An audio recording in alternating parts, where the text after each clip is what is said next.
Yo, what's going on, guys? And we're going to be talking about the Indiana Pacers. They're kind of in a gap year with the injury. Yes, Indiana looks to survive what might be a setback after an incredible run to the NBA Finals. Obviously, entering the season, it's clouded by Tyrese Haliburton's Achilles injury and Myles Turner's departure to Milwaukee.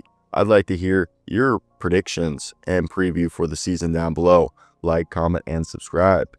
Just a few months ago, the Pacers were on the cusp of glory, one win away from an NBA championship. Now, the loss of Tyrese Haliburton and Myles Turner's departure to Milwaukee has Indiana facing an uphill climb. Rick Carlisle still leads a tough, competitive roster built by Kevin Pritchard, but expectations have shifted from returning to the NBA Finals as a dream to simply staying afloat in the Eastern Conference playoff race.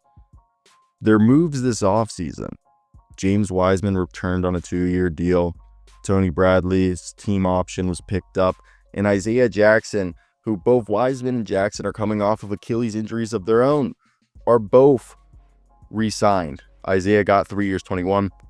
And they got themselves the Myles Turner replacement in Jay Huff, who might be the best bargain bin replacement as a similar player. Cam Jones and Taylor Peter are two guys to keep an eye out for that they have on this roster, as they were both drafted. And Quentin Jackson was a guy that went off in the summer league. They have Samson Johnson, Stephen Ashworth, and RJ Felton on Exhibit 10s, potentially competing for one of the last two-way spots if they don't give it to somebody else. Now, the current roster, before we continue, just to give you guys an idea of who's on the team and who isn't: Andrew Nembhard, Benedict Mathurin, Aaron Nesmith, Pascal Siakam, and I'd assume either Isaiah Jackson, Tony Bradley, Jay Huff are going to be one of those three is going to be the starter, with James Wiseman, those four being center by committee. Then TJ McConnell, Ben Shepherd, Obi Toppin, Jarace Walker, Johnny Furphy make up the second unit. Right now, Ray J. Dennis, Quinn Jackson, and Taylor Peters are the 3 two-ways. I would assume that Jalen Slauson and RJ Felton, as well as the other two, Stephen Ashworth and Samson Johnson, are competing for a two-way spot. They also reacquired their own 2026 first-round pick via the Pelicans, and all they gave up was really a first-rounder to the Pelicans in the trade, and then 2 second-rounders and a swap. But for me, I think the highs of the season was Tyrese Haliburton playing at an all-NBA level, MVP at times, Pascal Siakam being a top 10 NBA player, and Rick Carlisle's system just clicking at the perfect time. And losing in the NBA Finals 4-3 to the OKC Thunder, and that devastating Haliburton injury in the beginning of Game 7 obviously leaves a cloud over the future. But the Pacers are built the right way, and they nearly cashed in with a championship. But Haliburton's torn Achilles changed everything. Turner, sensing the team's title window had closed temporarily for now, bolted to Milwaukee, and the front office pivoted towards flexibility, keeping Rick Carlisle extended while shoring up the front court with familiar faces in Wiseman and Jackson as bargain bin signings. Same thing with Jay Huff. This offseason was less about bold moves and more about damage control. Andrew Nembhard, Aaron Nesmith, Pascal Siakam are the locks to start. I wonder if Jarace Walker or Obi Toppin, Jay Huff, how they'll go with who will be the starter in terms of the front court will be interesting alongside Pascal Siakam. And will they have Benedict Mathurin or somebody else be that starting shooting guard? I think it's Benedict. Now, they have Siakam, an all-NBA player. They still have the defensive versatility with Siakam, Nembhard, Nesmith, Walker. This is still a good team defensively. Rick Carlisle's proven coaching pedigree, it's there. And they've got 4 centers. They've got depth. They would all have to crop the bed or get hurt. They have a center by committee. Haliburton's not going to be playing all season. They have a disabled player exception. That's meaning he's not going to play this year, especially if they use it. And losing Turner's rim protection, floor spacing will hurt, especially if Mr. J. Huff and company isn't able to, replace it. And I think the guard position might be like it's a little different now that it's Ben Shepherd, Andrew Nembhard, and TJ McConnell. You could say that if they could get somebody else, it'd be interesting. One thing to note is they had 3 guys tear their Achilles, 2 in Wiseman and Jackson, and then Haliburton. I don't know if that's a concern, but that's just something of note that I think is worth pointing out, just because I find it interesting that they had that many. Rick Carlisle is the Pacers' anchor. He is the guy who puts a system that everybody thrives. He's a guy who believes in discipline, ball movement, tough defense. And with Haliburton sideline, Carlisle's challenge is to have Andrew Nembhard and TJ McConnell keep the offense afloat while accelerating the development of Benedict Mathurin, Jarace Walker, maybe James Wiseman and Isaiah Jackson. Kevin Pritchard giving him an extension means that Kevin Pritchard and the ownership trust that he can steer the team through this adversity. They are a team that is about $4 million below the tax. They're above the salary cap. They have the non-taxpayer mid-level exception of $14 million that they can sign somebody or use it in a trade. Same thing with the biennial exception of 5.1.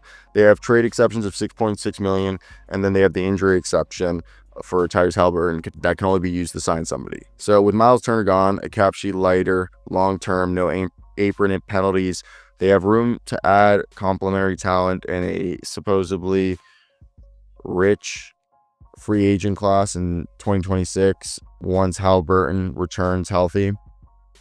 Cam Jones, out of their rookies, no offense to Taylor Peter, who's a guy who was a mid-major analytical darling that's going to be a bit of a developmental project with some shooting energy and defensive capabilities. It's really Cam Jones who can play both the 1 and the 2.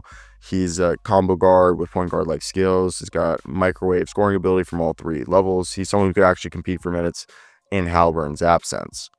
Andrew Nembhard could be a guy who, with TJ McConnell and him being the only guards there, he's going to be forced into this lead guard role, and already being a full-time starter, he might grow his game further than we ever expected. And Jarace Walker's a switch big, combo big, someone who's more of a power forward who can be like a small ball 5 in the mold of a Paul Millsap, is finally going to probably get a chance to showcase his expanded game and what he can do. James Wiseman is healthy again, and this is actually an opportunity to revive his career as a potentially starting center. He's the former number 2 overall pick who's struggled with injuries and inconsistency with Turner gone, Isaiah Jackson, Wiseman, Jay Huff, and Tony Bradley. Everybody there is going to be able to, I think everyone except Jay Huff, it was a first-round pick, who's going to be able to compete for the starting job. And if Wiseman specifically can provide a lob threat, rim running, screening ability, and rim protection while developing just some consistency and not being a liability, he could stabilize Indiana's front court and revive his career trajectory.